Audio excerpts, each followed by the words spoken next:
paz. Estamos aqui para trazer um pouquinho da palavra que o Senhor ministrou no meu coração. E quando a gente estava orando ali, às vezes, e eu perguntei para o Senhor, desde tarde está me inquietando, porque as igrejas que seguem o verdadeiro evangelho, que seguem a doutrina do Senhor, estão vazias. Porque as pessoas estão querendo que a igreja se adeque a elas, e não elas se adequar ao evangelho de Cristo. Porque Cristo não veio a essa terra à toa. Ele veio pregar a verdadeira palavra vinda direto do trono de Deus. E nem essa é a palavra que eu trouxe hoje, tá? É só o que o Espírito Santo estava falando ali comigo. Que as pessoas estão querendo que as igrejas se adequem a elas. Que as igrejas ofereçam um altar para que elas sejam exaltadas e não o nome do Senhor. E que as igrejas estão caindo nas ciladas do inimigo, colocando coisas mundanas dentro dos seus templos. Porque a IBCC, nós temos poucos membros, porque nós fazemos o possível e o impossível para andarmos no caminho do Senhor, ali corretamente na disciplina, corretamente nos desígnios que o Senhor colocou cada um aqui. Eu sei que nós temos falhas, nós temos erros, porque nós somos seres humanos. Mas nós estamos aqui dispostos a viver o que o Senhor tem para nós. E dando início, a palavra de hoje. Sexta-feira, o Espírito Santo ministrou no meu coração, fala de Jesus. E eu vou aqui começar com o dia que Maria foi visitada pelo anjo. E eu vou começar lá em primeiro livro de Mateus, a partir do versículo 18 até o 21. Que diz assim: Ora, o nascimento de Jesus Cristo foi assim. Estando Maria, sua mãe, desposada de José, antes de se ajuntarem, achou-se ter concebido do Espírito Santo. Então José, seu marido, como era justo e a não queria infamar, intentou deixá-la secretamente. E projetando ele isto, eis que em sonho lhe apareceu um anjo do Senhor, dizendo: José, filho de Davi, não temas receber Maria, tua mulher, porque nela está gerado, o que nela está gerado é do Espírito Santo. E ela dará luz a um filho, e lhe porás o nome de Jesus, porque ele salvará o teu povo dos teus pecados. Aqui já é uma boa nova, que Maria estava carregando o Salvador, aquele que ia limpar o mundo do pecado, aquele que ia trazer salvação. Eu creio que uma das maiores dádivas do Senhor é a nossa salvação, porque ele veio para nos salvar, para nos levar com ele para a glória. E aí, vamos pular lá para Mateus 8, que tem alguns milagres do Senhor. E dentre esses milagres eu fui lendo, eu abri, o Espírito Santo me mostrou. Fala dos meus milagres. E aqui eu fui lendo e o Espírito Santo foi ministrando cada palavra em meu coração, porque primeiramente vem para mim. E eu meditei muito esses dias todos nessa palavra. Aí vamos começar aqui, o leproso purificado. E descendo ele do monte, surgiu-lhe uma grande multidão. Eis que vem um leproso e o adorou, dizendo: Senhor, se quiseres, pode tornar-me limpo. E Jesus, estendendo a mão, tocou, dizendo: Quero ser limpo. E logo ficou purificado da lepra. E o Senhor falava no meu coração: qual que é a lepra que você quer que eu purifique de você?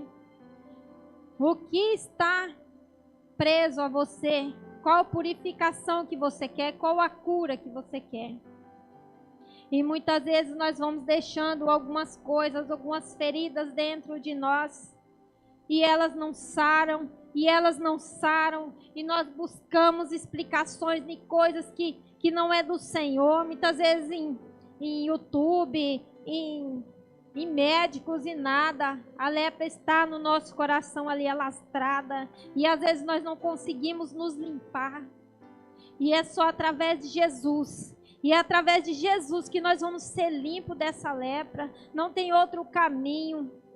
É lepra espiritual que eu estou falando aqui, não é lepra física, porque a física hoje em dia ela tem cura, mas a espiritual, onde ninguém está vendo, para ali passar uma pomadinha em você.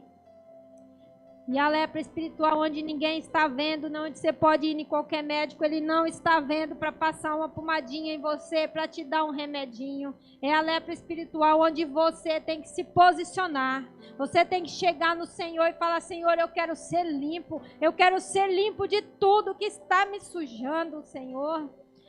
E Jesus então disse: olha, não digas a alguém, mas vai, mostra-te ao sacerdote e apresenta a oferta que Moisés determinou para lhe servir de testemunho.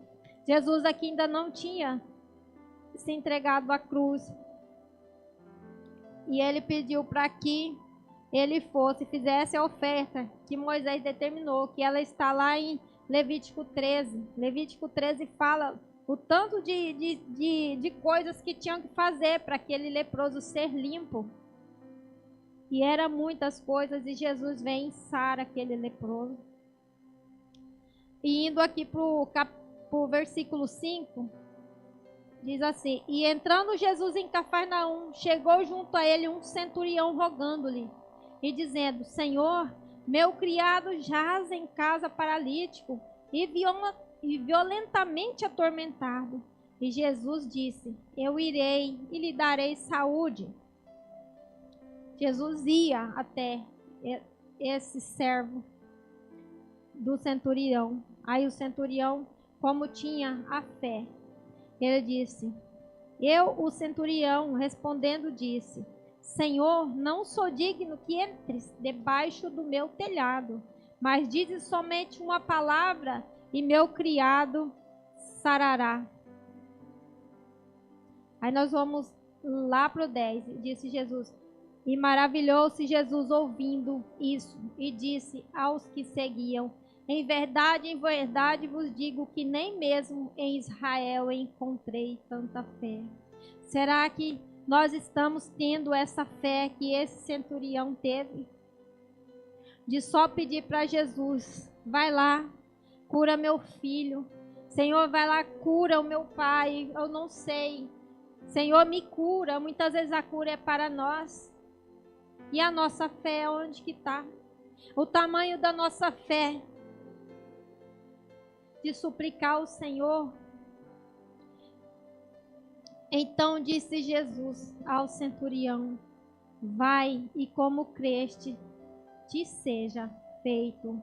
E Jesus fez como o centurião pediu, porque a maioria das pessoas queria que Jesus fosse, que Jesus tocasse, que Jesus entrasse nas casas e fizesse milagre, mas ele não, ele apenas creu.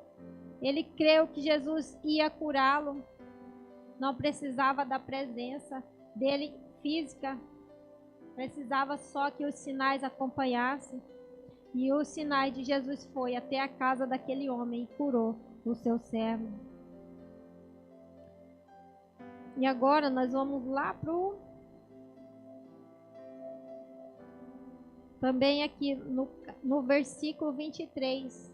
E entrando ele no barco, seus discípulos o seguiam. Eis que o mar levantou uma tempestade tão grande que o barco era coberto pelas ondas, e ele, porém, estava dormindo. E seus discípulos aproximou-se e despertaram, dizendo: Senhor, salva-nos que perecemos. E ele lhes disse: por que temeis, homens de pouca fé? Muitas vezes nós tememos as tempestades que vêm na nossa vida.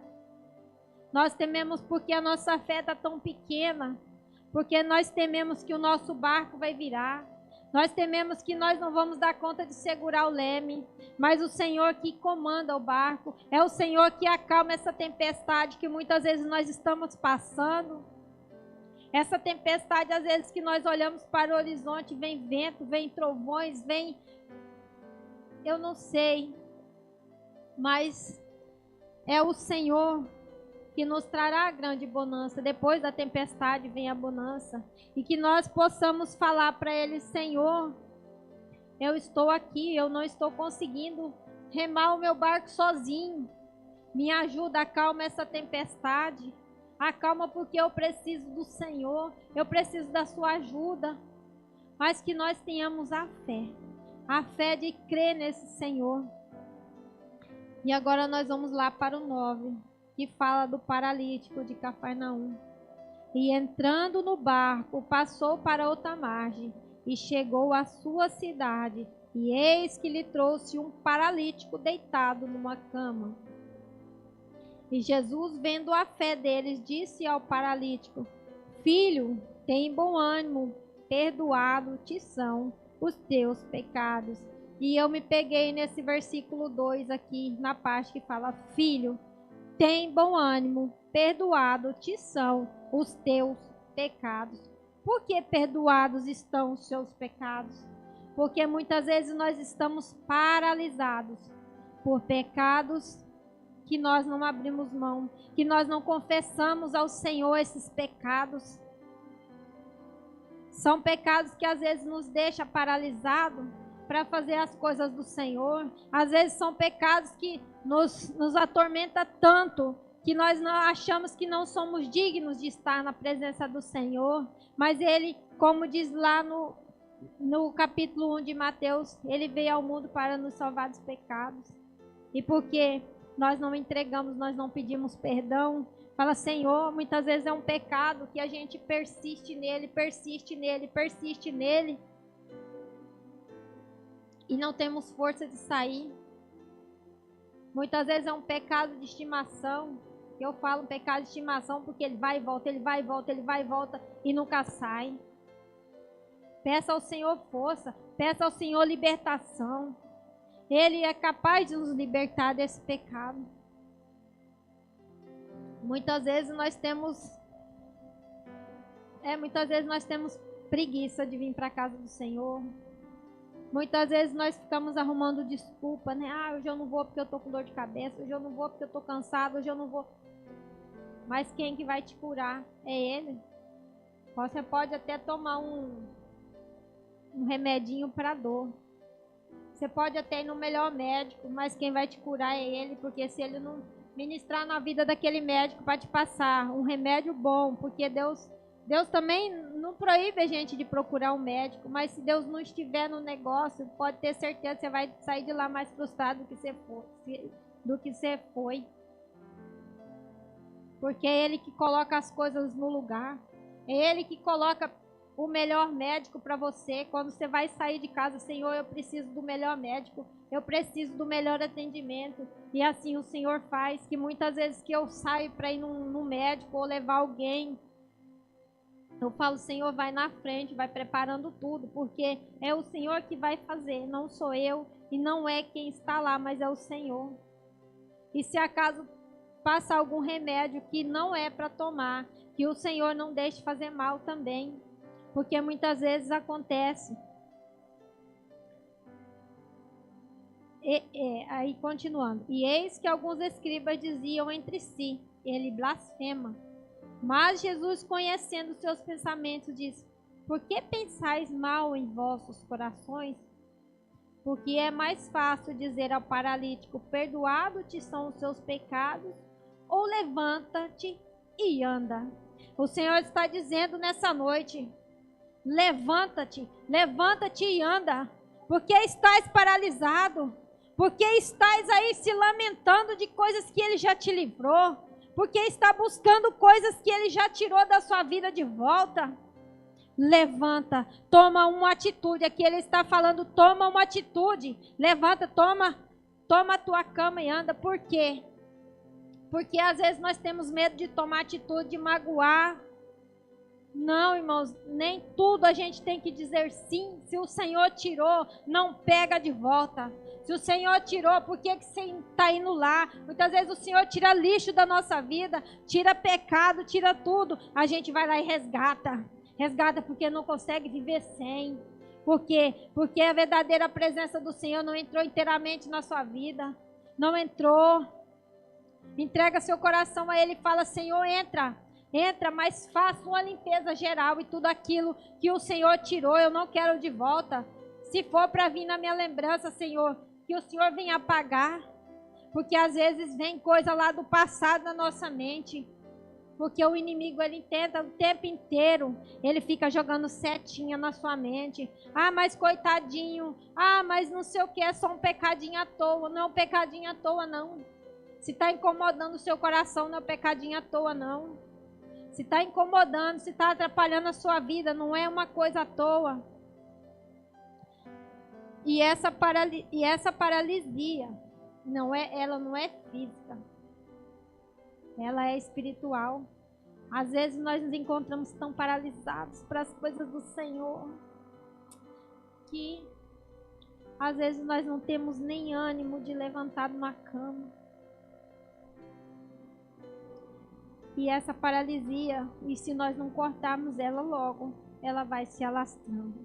Ela vai se alastrando. Chega um ponto que nós não temos mais coragem nem de fazer nada. Eu vou nem orar, eu não vou buscar, eu vou correr do apóstolo, eu vou correr da bispa, porque eles vão me chamar a atenção, porque que eu não estou indo na igreja e eu não estou com vontade. Ei, pede vontade para o Senhor. Pede para Ele é dono de tudo e nós ficamos aqui limitados com pouco. Não, Ele é dono de tudo, Ele é dono do ânimo, Ele é dono do fortalecimento. E aqui, para encerrar, nós vamos lá no Evangelho de Lucas. Lucas 23, 39, onde fala assim. Lucas 23, 39. E um dos malfeitores que estavam pendurados blasfemaram dele, blasfemaram de Jesus. Se tu és o Cristo, salva-te a ti mesmo e a nós. Muitas vezes nós encontramos pessoas que blasfemam de Cristo. Pessoas que blasfemam, entre aspas.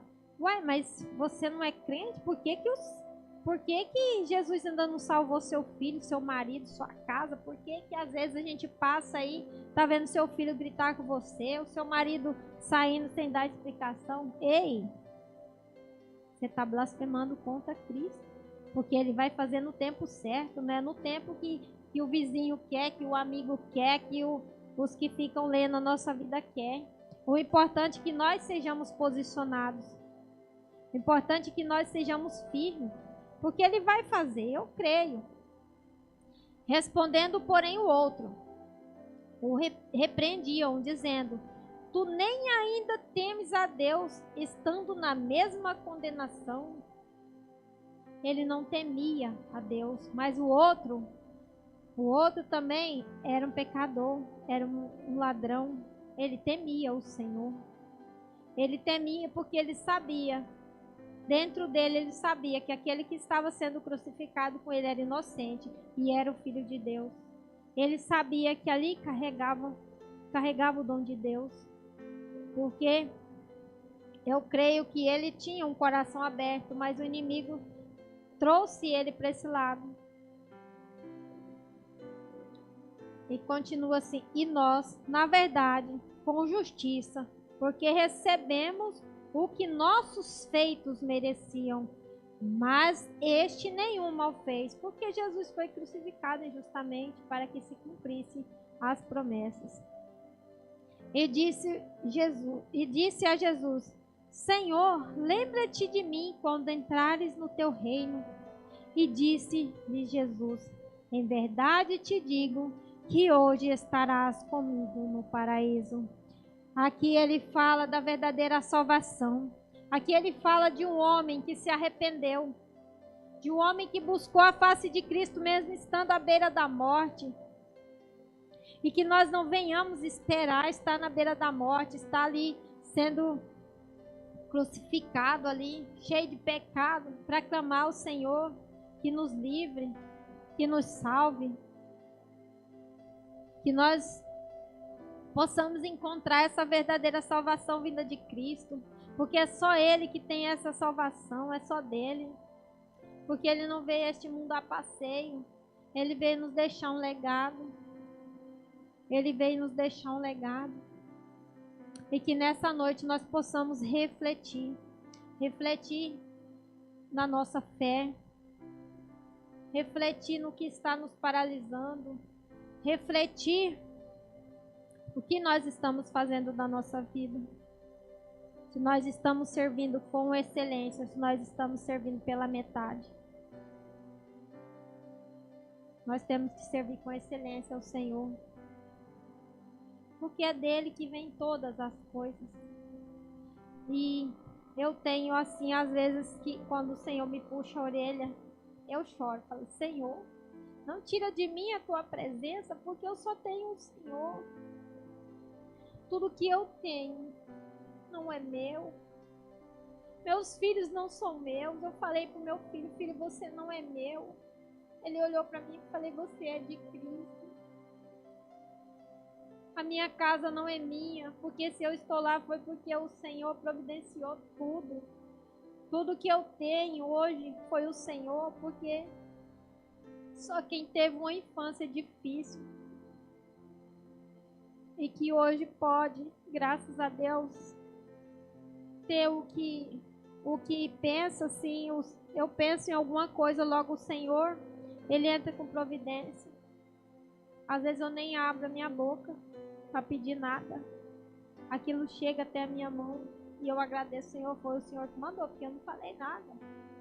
Então que nós venhamos refletir como está a nossa fé. Como nós estamos nos relacionando com o Senhor, porque é Ele, e é para Ele, e é por Ele que nós estamos aqui, amém? Essa é uma breve reflexão, uma breve palavra que o Senhor ministrou no meu coração, amém?